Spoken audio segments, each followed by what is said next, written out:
Hi, நம்ம இப்போது lemon chilli pickle செய்ய போகிறோம். கொஞ்சம் லெமன் இருந்தால் போதும், வீட்லேயே நம்ம ஊறுகாய் செஞ்சிடலாம். இந்த ஊறுகாய் ரொம்ப டேஸ்ட்டாகவும் காரமாகவும் புளிப்பாகவும் இருக்கும், ஸ்வீட்டாகவும் இருக்கும்.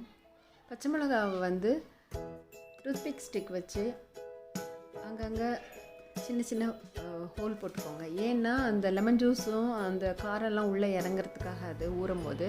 நான் முழுசாக தான் போட்டிருக்கேன், வேணும்னா நீங்கள் கட் பண்ணி போட்டுக்கலாம். லெமனை நான் ரவுண்டாக ஸ்லைஸ் பண்ணியிருக்கேன், சின்ன சின்ன துண்டாகவும் போட்டுக்கலாம்.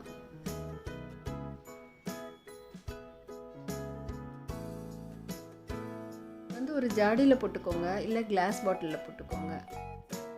பிளாஸ்டிக்கில் மட்டும் போடாதீங்க. கல்லுப்பு போட்டுக்கோங்க கொஞ்சம். நல்லா கிளறிட்டு ஒரு 2 நாள் அந்த மாதிரி வைங்க. கொஞ்சம் அந்த பச்சை மிளகாவும் சாஃப்டாகும், லெமன் ஜூஸ்லேயும் அந்த உப்பில் அது சாஃப்டாகும். அப்புறம் நான் கொஞ்சம் கல்கண்டு போட்டிருக்கேன்.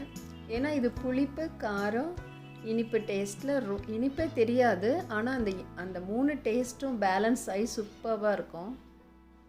நல்லா கிளறி டெய்லி விடணும். ஆனால் 2 நாள் கழித்து ஓரளவுக்கு சாஃப்ட் ஆகிருக்கும். அப்போ நான் கொஞ்சம் காஞ்ச மிளகா தூள் போட்டிருக்கேன், சில்லி பவுட்ரு.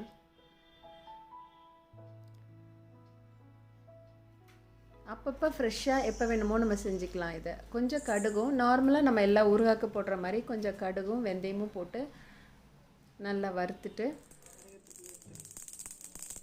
சின்ன உரல்லையோ இல்லைன்னா மிக்சியில் பொடி பண்ணி இந்த ஊறுகாய் மேலே தூவி விட்டுருங்க.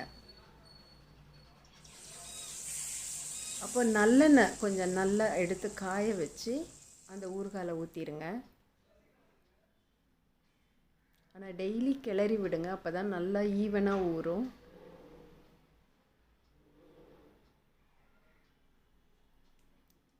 கொஞ்சம் வினிகர் ஊற்றிக்கோங்க.